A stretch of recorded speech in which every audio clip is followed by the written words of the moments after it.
Queridos, bom dia, graça e paz. Nós estamos felizes porque mais uma vez nós estamos juntos com vocês, a Igreja do Senhor, embora reunida nas suas casas, nas suas cidades, nos seus países. E eu quero nesse momento também mandar um abraço para os irmãos lá da Suíça, Luzern, Suíça, Estados Unidos também, os irmãos estão nos assistindo lá. Os irmãos lá de Visconde do Rio Branco, Ponte Nova, que sejam bem-vindos à nossa comunidade, a essa transmissão. Esses irmãos também que o pastor Adonai já mencionou, glória a Deus pela vida de vocês que estão ligados, estão junto conosco nesse momento em que a igreja está se manifestando de uma forma graciosa, poderosa, em nome do Senhor Jesus Cristo. Eu quero que vocês abram comigo a palavra em João, o Evangelho segundo João, capítulo 20, versículo 15. Evangelho segundo João, capítulo 20, versículo 15, nós vamos estar lendo a palavra do Senhor. E diz assim a palavra do Senhor: Aleluia, louvado seja o teu santo nome. Perguntou-lhe Jesus: mulher, por que choras? A quem procuras? Ela, supondo ser ele o jardineiro, respondeu: Senhor, se tu o tiraste, dize-me onde o puseste, e eu o levarei. Pai, nós queremos glorificar o Teu santo nome mais uma vez nessa manhã, te agradecer, ó Deus, pela Tua fidelidade, pelo Teu amor infinito, insondável, Senhor Deus, te louvar, ó Deus, pela proteção que o Senhor tem nos dado, pelo livramento, Senhor Deus, Pai Santo querido, pelas famílias dessa igreja, pelas famílias da Tua igreja que se reúnem, Senhor Deus, ao redor do mundo. Deus, muito obrigado, Deus, Pai Santo querido, porque mais uma vez o Senhor tem sido fiel para conosco. E nós queremos te glorificar e te exaltar por isso, Senhor Deus. Queremos também, Senhor Deus, que essa palavra seja ministrada, Senhor Deus, onde ela estiver sendo anunciada, onde tiver um celular ligado, um computador ligado, que essa cidade, que essas famílias, Pai, sejam impactadas pelo poder que é na Tua palavra, Senhor Deus, que esses louvores, através das mídias, Pai Santo querido, tenham entrado em cada casa, Senhor Deus, que está assistindo, mesmo aquelas que não estão, Senhor Deus, ligadas, que os ventos, Pai, possam levar, Senhor Deus, para essas casas, para essas famílias, para todas as comunidades, todas as regiões desse país e também do mundo, Pai Santo querido, Deus, assim como o Senhor fez no passado, assim como o Senhor foi fiel no passado para com o Teu povo, que o Senhor possa, Senhor Deus, Pai Santo querido, mais uma vez nos responder de uma forma poderosa, graciosa, Senhor Deus, é o que nós te oramos e te bendizemos em nome do Senhor Jesus Cristo. Amém e amém. Como diz o pastor Adonai, a igreja que crê, diga amém. E a igreja crê, está dizendo amém. Esse texto, os irmãos conhecem o texto na ressurreição de Jesus, quando Maria Madalena foi em busca dele. A palavra diz que ela estava no primeiro dia da semana, pela manhã, às portas. E quando ela pergunta aos anjos, primeiramente, e os anjos falam a mesma coisa para ela: mulher, por que choras? Versículo 13. E quando Jesus aparece e pergunta para ela: mulher, por que choras? A quem procuras? Ela, supondo ser ele o jardineiro, respondeu: Senhor, se tu o tiraste, dize-me onde o puseste e eu o levarei. Momentos em nossas vidas que nós passamos por dificuldades, por aflições, por perseguições, por desencontros, e muitas vezes não temos discernimento daquilo que está diante de nós. E é isso que eu quero estar falando com os irmãos nesse momento, nesse dia, né? E também encorajando vocês para que vocês confiem nesse Deus que em todos os tempos Ele tem se manifestado de uma forma poderosa. E por que nós choramos? Uma pergunta. Tem pessoas que choram mais que outras talvez não expressem muito a questão das lágrimas, mas assim, interiormente, elas têm esse sentimento. A função das lágrimas, lubrificante da córnea, proteção no caso de um corpo estranho, e as emocionais expressam um sentimento. Vamos entender porque em alguns momentos nós vemos na Bíblia isso. As lágrimas emocionais, elas se referem a um pedido de ajuda, uma dor física, um medo, uma raiva, uma solidão, humilhação, depressão, aflição, tristeza, e em muitos momentos um apelo. Um oferecimento também de ajuda, as lágrimas emocionais, solidariedade, sentimento religioso, amor passional, amor humanitário, alegria, lembranças sentimentais. Muito importante, muitas vezes, quando nós estamos assim quebrantados, sempre nós temos uma pessoa que se achega a nós, coloca a mão no nosso ombro, nos dá um tapinha nas costas, nos dá um abraço. Nesses momentos de tristeza que nós temos vivido, muitas vezes aqui, pessoas, famílias, nesse Brasil, nesse mundo, perdendo seus entes queridos. Pena que a gente não possa chegar lá com essas pessoas e dar um abraço nelas, dar uma palavra de conforto para elas, porque essa praga, essa peste tem nos impedido de fazer isso, mas está queimada em nome de Jesus. Já foi vencido na cruz do Calvário. A palavra diz que Jesus levou tudo isso na cruz do Calvário, derrotou a morte ali na cruz do Calvário, venceu a morte, todos os pecados, nos colocou liberdade, nos deu liberdade para que nós pudéssemos expressar isso de uma forma poderosa, graciosa.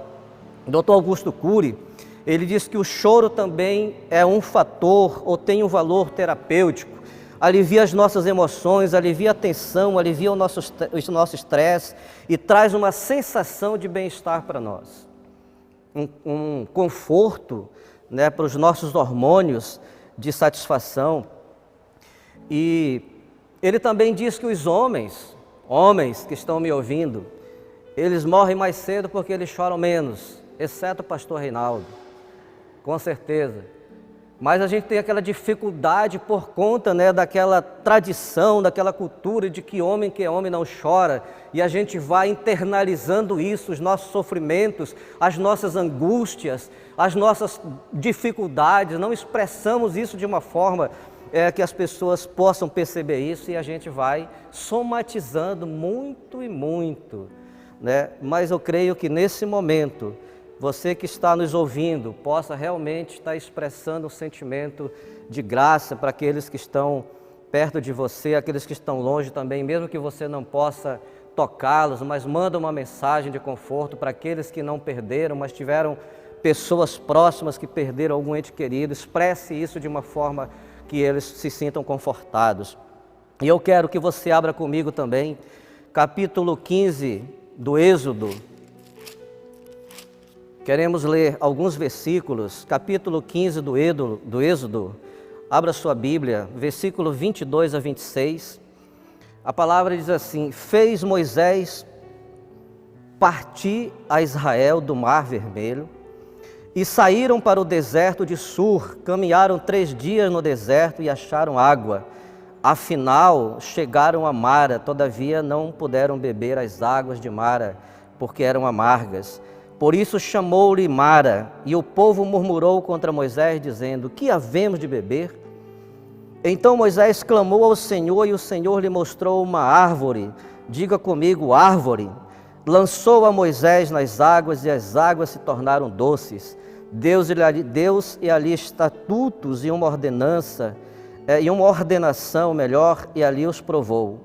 E disse: se ouvires atentamente a voz do Senhor, teu Deus, e fizeres o que é reto diante dos seus olhos, e deres ouvido aos seus mandamentos, e guardares todos os seus estatutos, nenhuma dessas enfermidades, ou nenhuma enfermidade virá sobre ti, das quais enviei sobre os egípcios, para que pois eu sou o Senhor que te sara. Aleluia! Deus se manifesta para esse povo como esse Deus que tem cuidado, esse Deus que cuida, e nós vamos ver isso em alguns momentos, Deus se manifestando. Mas para que você que não participa de uma igreja cristã evangélica, ou mesmo uma igreja cristã católica, não sabe bem essa história, eu quero só brevemente te relatar o que aconteceu. A palavra diz que José era um dos filhos de Jacó, um dos últimos filhos de Jacó, os mais novos.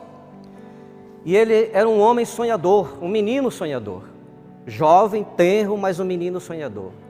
E ele teve 2 sonhos quando estava com seus irmãos. E por esses 2 sonhos, seus irmãos ficaram chateados com ele também, porque Jacó, diz a palavra, que ele se quedava mais para José. Por conta disso, eles ficaram chateados e venderam Jacó para os midianitas que passavam por aquela região em direção ao Egito. E Jacó chega no Egito como escravo, vendido para um homem chamado Potifar. que era um dos oficiais de Faraó. E esse homem colocou José na sua casa, e toda a sua casa estava nas mãos de José, para que ele dirigisse, administrasse. Em determinado momento, ele se envolve numa questão lá de mentira, de discórdia, de acusação, e esse Potifar, ele manda José para a prisão. Ele passa algum tempo na prisão, junto com um copeiro e junto com um padeiro. Queridos, mas José não desistiu daquilo que Deus havia falado para ele. E na prisão ele teve também 2 sonhos. O copeiro falou de um sonho e o padeiro falou de um sonho. E José interpretou os 2 sonhos. E ele disse para um deles, padeiro, olha, quando você lembrar, quando você estiver junto com o Faraó, lembra-te de mim. Mas ele não lembrou. E a palavra diz que se passou algum tempo, até que um dia, Faraó também teve 2 sonhos. E ele não tinha como discernir, ele não tinha interpretação para aquilo. E esse homem falou para ele, olha assim, conheci na prisão um homem que pode discernir esse sonho que você teve. E chamou José.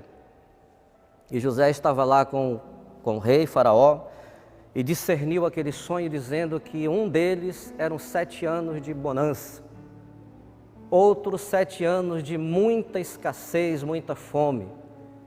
E ele foi constituído por Faraó como uma das pessoas administradoras da terra do Egito, o segundo depois de Faraó.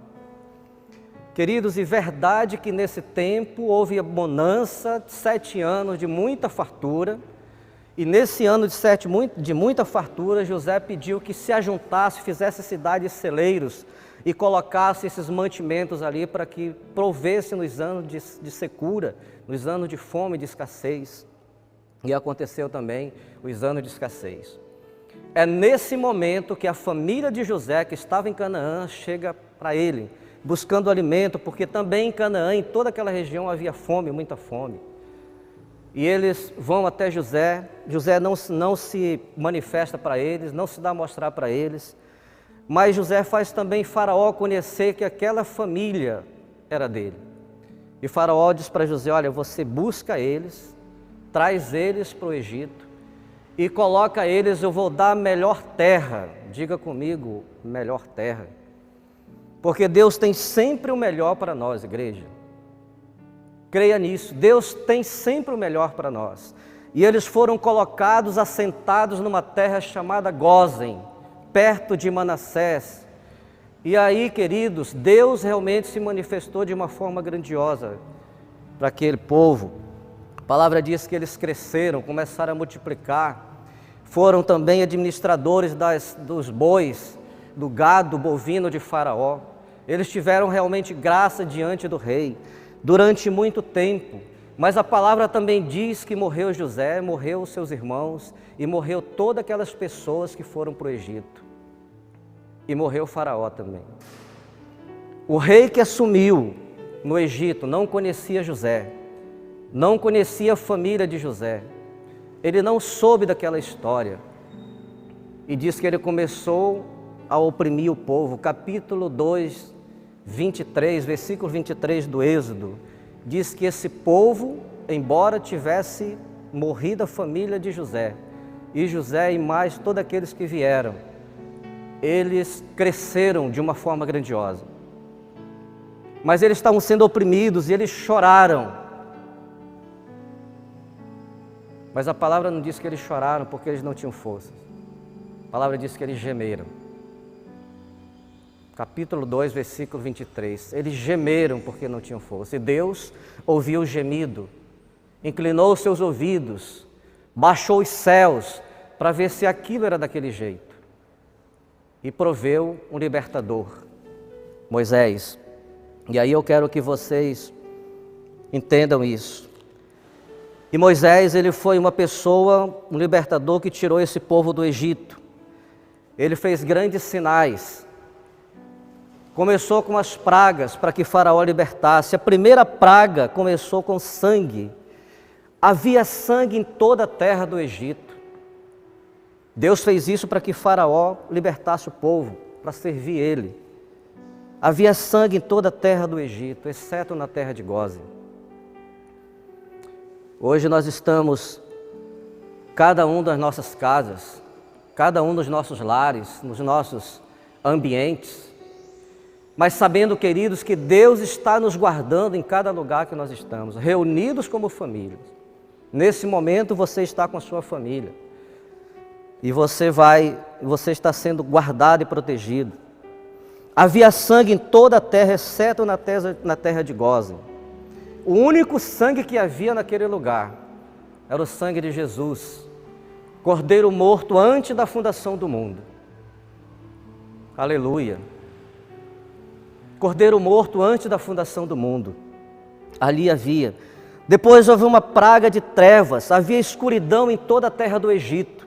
Interessante que quando essas pragas vieram, o faraó mandava um olheiro, vai ver se lá no arraial de Israel existe alguma coisa acontecendo. E os olheiros iam lá e voltavam com a informação, olha lá, está tudo tranquilo. Vai ver se no arraial de Israel existe trevas. Não havia trevas. Na terra de Gósen não havia trevas. Por que que não havia trevas? Porque esse Cordeiro morto antes da fundação do mundo, Ele é a luz do mundo. Diga comigo, aleluia.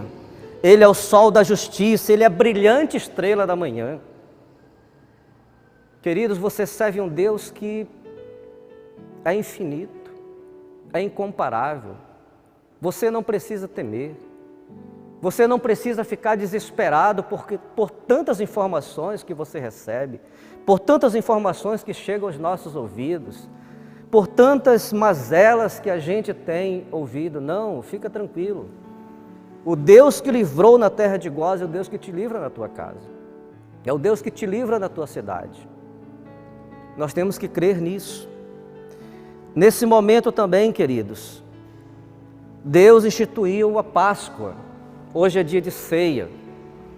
Logo mais nós vamos estar ceando. Deus instituiu a Páscoa. Páscoa significa travessia, passagem, libertação. Deus estava libertando aquele povo da terra do Egito, da escravidão. Para os nossos dias, a palavra diz que nós somos tirados do império das trevas, transportados para o reino do Filho do seu amor.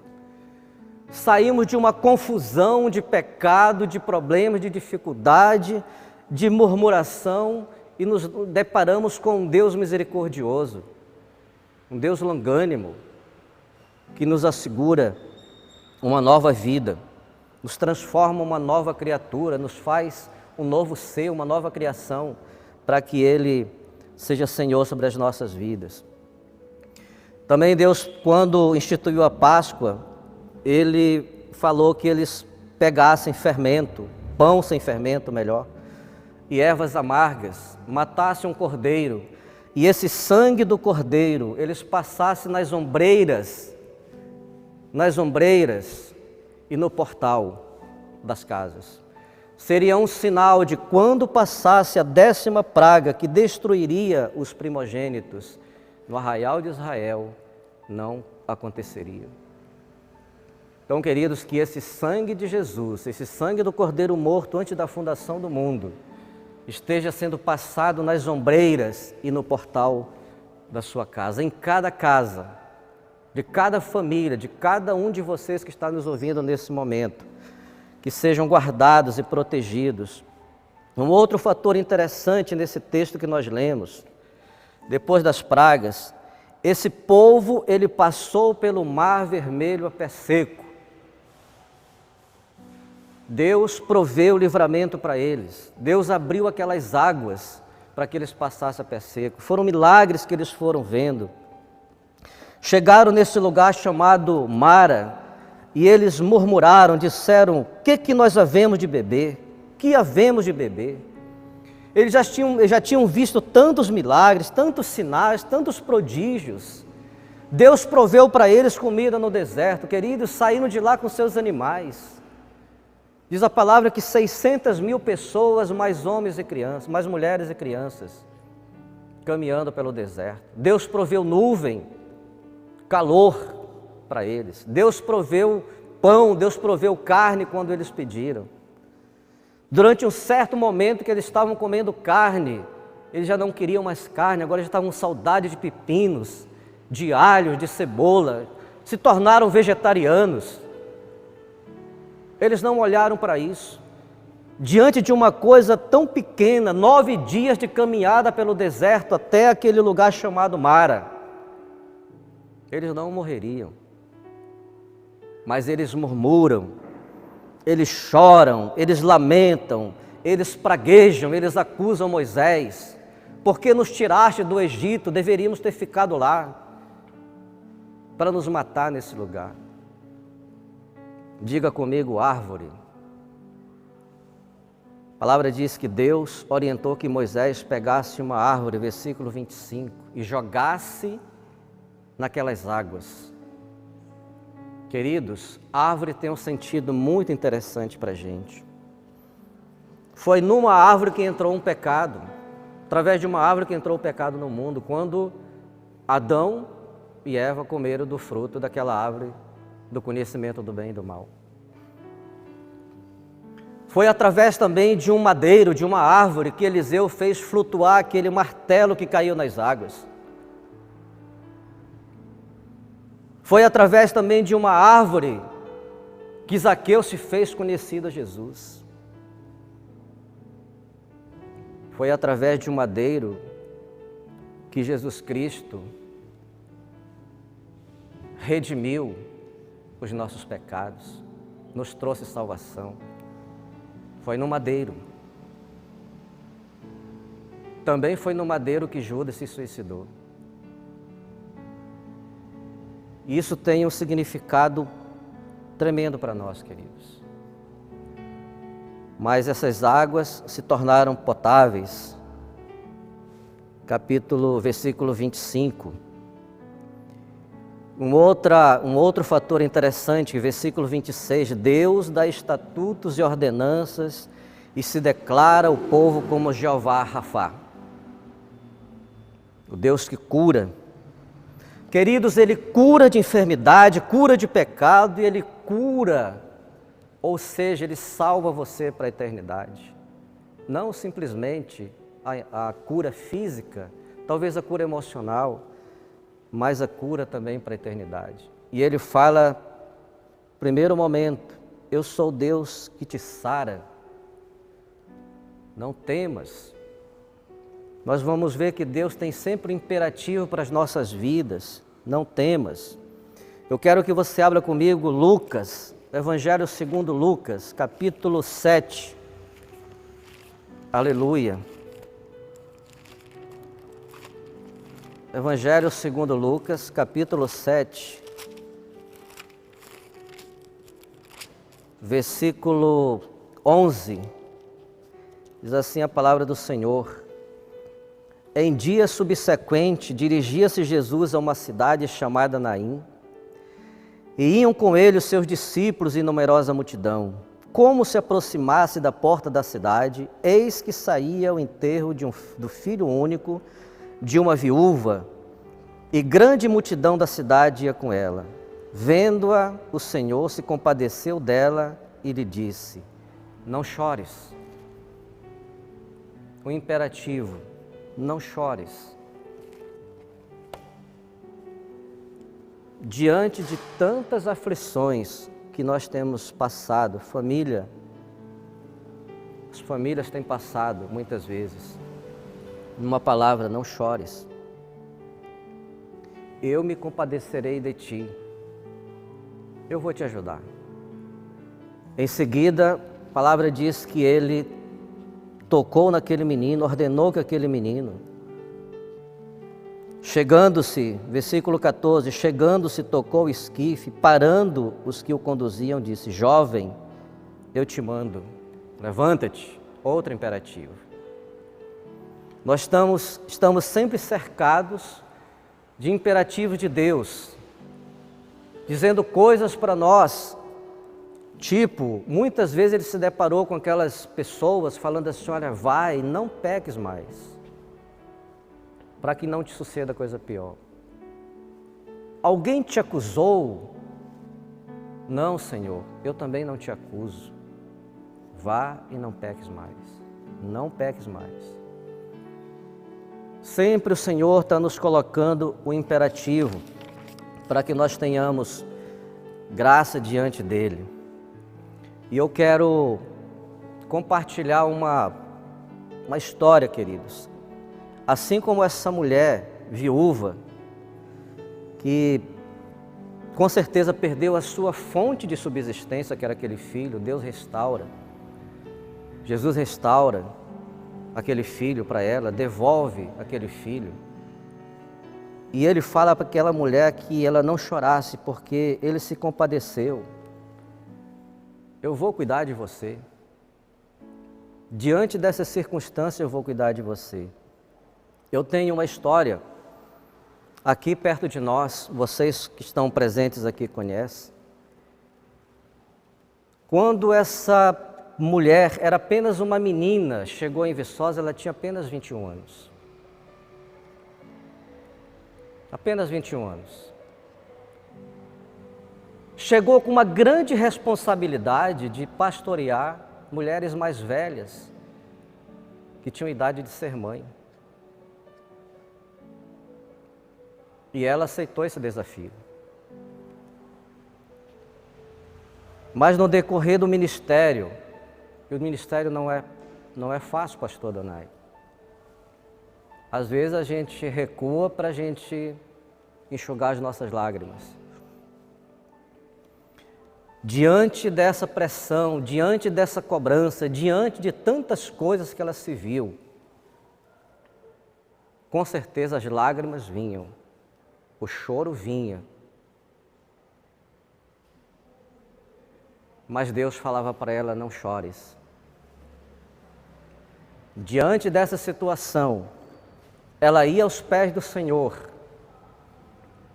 ela buscava socorro nele, buscava orientação nele, buscava ajuda. Dessa forma, não importa o meu estado, não importa a situação em que estou, sei que tu estás comigo, tua destra me sustenta e é fiel. Queridos, muitas e muitas vezes, não importa o que eu vivo, pois tu és um Deus maior que todo o mal. Meus problemas eu entrego a ti.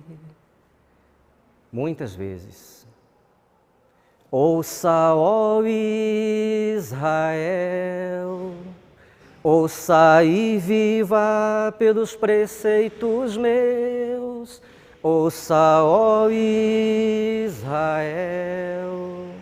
ouça e viva, sou o teu Deus.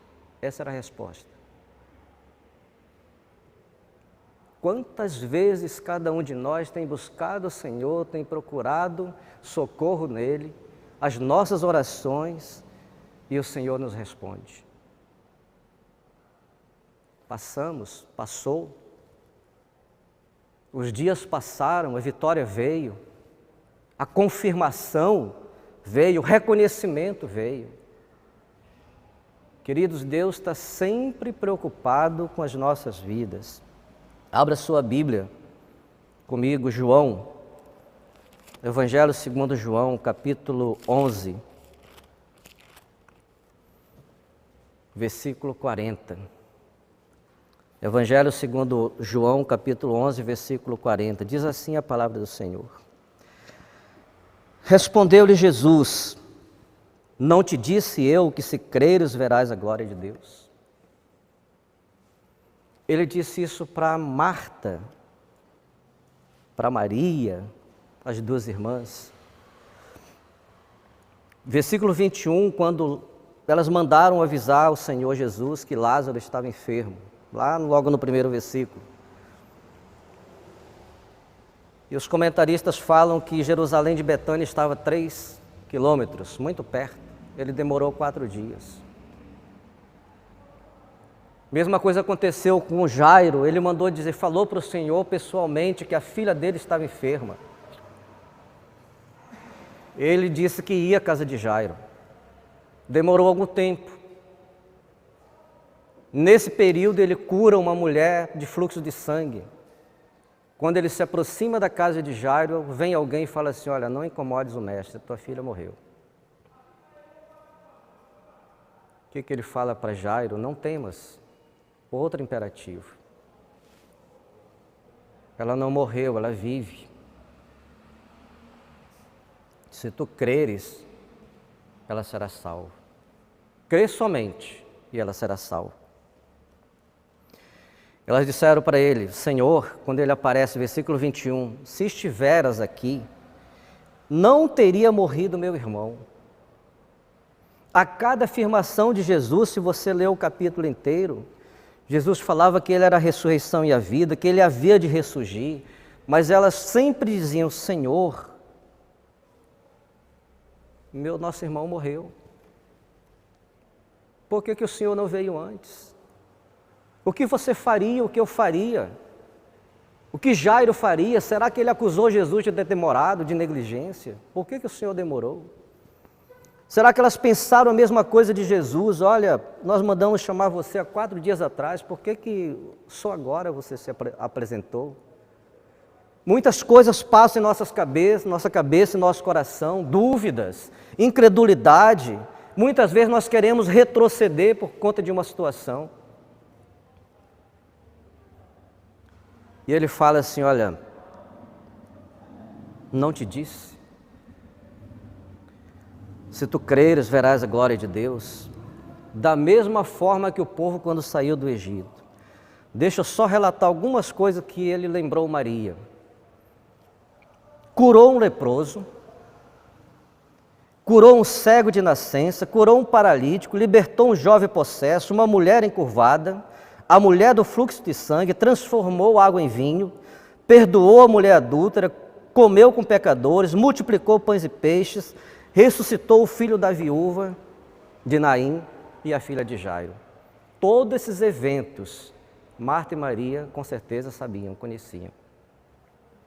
Senhor, por que o Senhor demorou? Deus, por que o Senhor se atrasou? Por que o Senhor não ligou para a gente? Nós sempre imaginamos que as nossas dificuldades, os nossos problemas são mais urgentes do que os outros.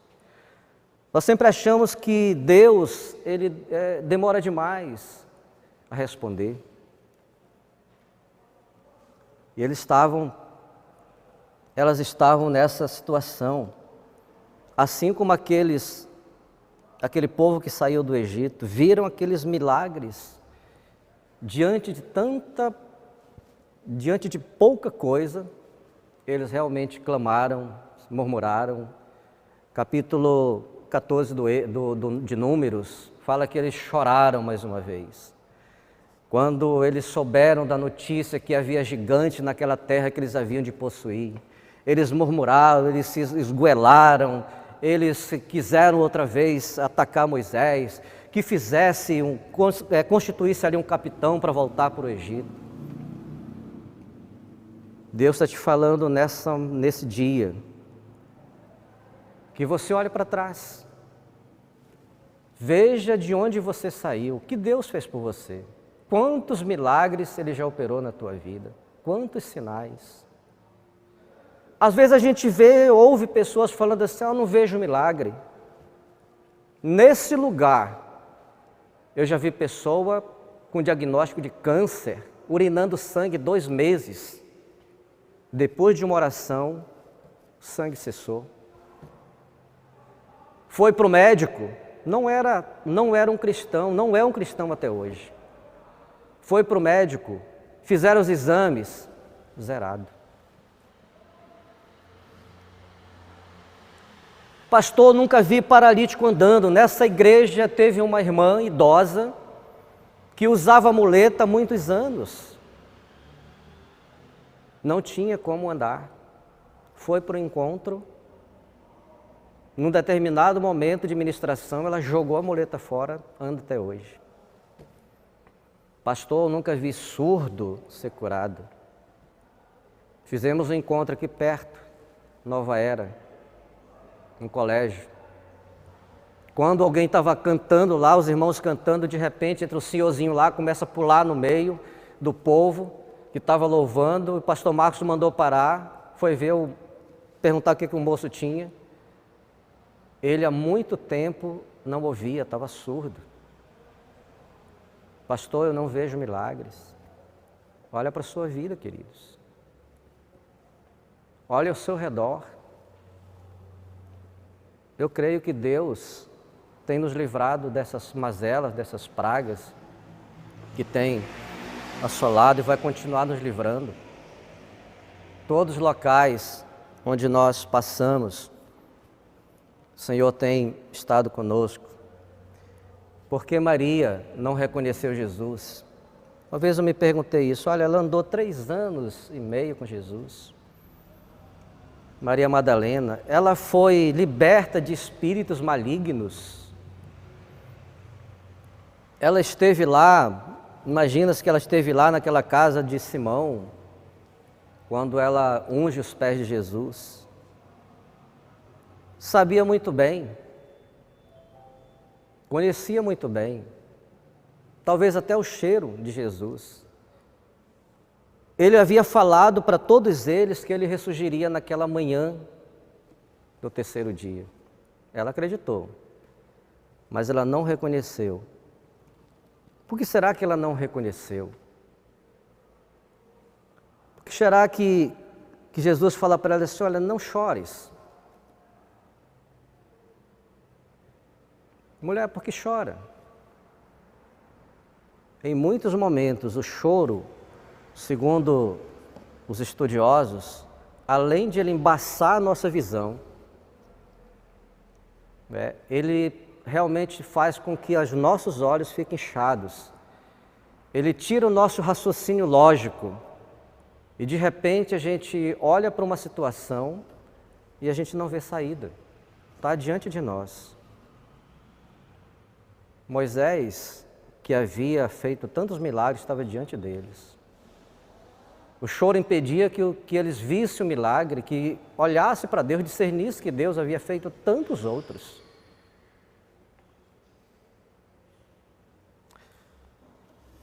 Isso é uma coisa muito interessante. Discernimento de situação real, muitas vezes o choro nos tira isso, porque nós vamos, algo que não nos faz perceber. Diante de momentos cruciais, decisivos, temos que estar sóbrios. Corpo, alma e espírito. Temos que saber o que é espiritual, o que é natural. Não podemos ficar nos debatendo com coisas que não são reais, que não são verdadeiras. Nós temos que correr ao Senhor, buscar a Deus. Aleluia. E eu quero compartilhar com você mais um último texto, já finalizando, está no capítulo 4 de Deuteronômio. Deuteronômio, capítulo 4, versículo 30, ele diz o seguinte para o povo. Acho esse texto muito interessante, acho todo o capítulo muito interessante. Às vezes eu leio e assim fico quebrantado com isso, mas Deuteronômio capítulo 4, versículo 30. Quando estiveres em angústia, diga comigo em angústia, e todas estas coisas te sobrevierem nos últimos dias, e te voltares para o Senhor teu Deus, e lhe atenderes a voz, então o Senhor teu Deus te desamparará, porquanto é Deus misericordioso, nem te destruirá, nem se esquecerá da aliança que jurou a seus pais. Quando Jesus fala para Maria, Maria, ela reconheceu imediatamente. Isso é um fator muito interessante. Às vezes, a gente que é acostumado a lidar com as pessoas, se nós apagarmos todas as luzes que há nesse templo, e entrar uma pessoa por ali falando, a gente sabe quem é, cada uma delas. Sim ou não? A voz diz muita coisa para a gente. E ele diz assim, olha, se vocês atenderes a minha voz, eles tinham que saber que voz. Que voz? Quem estava falando? Ele continua dizendo isso. Versículo 32. Agora, pois, pergunta aos tempos passados que te precederam, desde o dia em que Deus o criou o homem sobre a terra, desde uma extremidade do céu até outra, se sucedeu jamais coisa tamanha como esta que se ouviu, coisa grande. Esta como se ouviu coisa como esta, melhor. Ou se algum povo ouviu falar a voz de algum Deus do meio do fogo, como tu a ouviste, ficando vivo?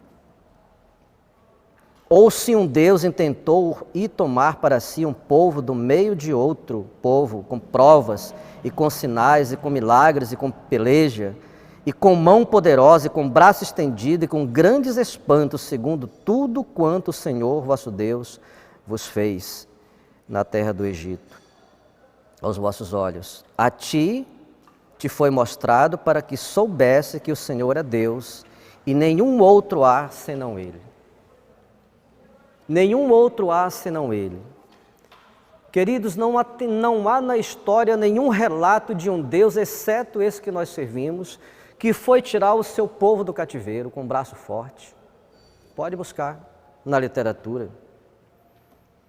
Não há Deus que se importa de fato, que se relaciona com suas criaturas. Só o nosso Deus. E é esse Deus que nós temos que ter ouvidos para ouvir.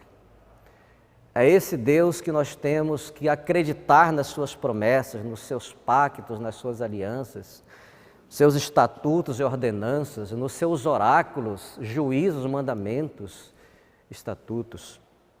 Porque Deus é Deus sobre todas as coisas.